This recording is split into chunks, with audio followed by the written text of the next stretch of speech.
আৰু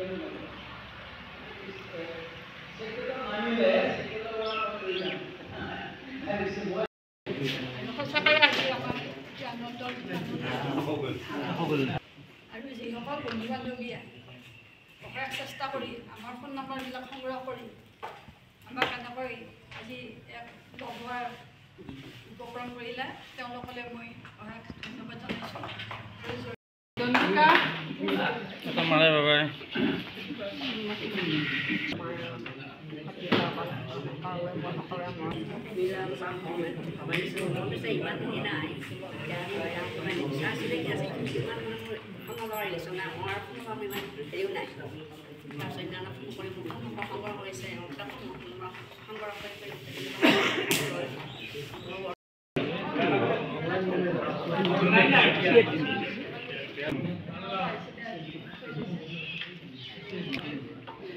নমস্কাৰ, আমি দুনি উচ্চতৰ মাধ্যমিক বিদ্যালয়ৰ সেই সময়ৰ দুনি হাইস্কুল 1978 চনৰ যি শিক্ষান্ত পৰীক্ষা বৰ্ষ, এই বৰ্ষৰ ছাত্ৰ ছাত্ৰীখিনিয়ে আমি ছ'চিয়েল মিডিয়া যোগে, বিশেষকৈ হোৱাটছআপ যোগে আমি এটি গ্ৰুপ খুলি এটা প্ৰস্তুতি চলাইছিলোঁ যে আমি অহা এই বিদ্যালয়ৰ মহাৰজত জয়ন্তী বৰ্ষৰ আগে আগে আমি এখন সমাৰোহ পাতিম আৰু সেই উপলক্ষে আজি 25 আগষ্ট তাৰিখে এটা দেওবৰীয়া বন্ধৰ দিনত আমি দিনজোৰা কাৰ্যসূচীৰে আমি মিলিত হৈছোঁ।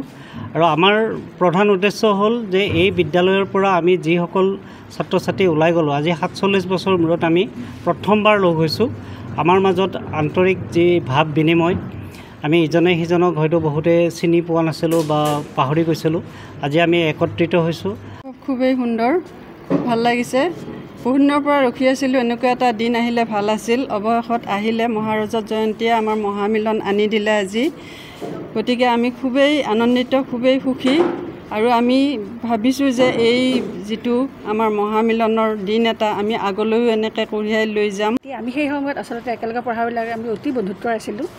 এতিয়া সেইটো সিমান দেখিবলৈ পোৱা নাযায়, কাৰণ এতিয়া মানুহবিলাক হোৱাটছএপ এইবিলাকতে ব্যস্ত হৈ থাকে। কিন্তু তেতিয়া নাছিল, যিহেতু আমি নিজৰ মাজত ব্যস্ত আছিলোঁ।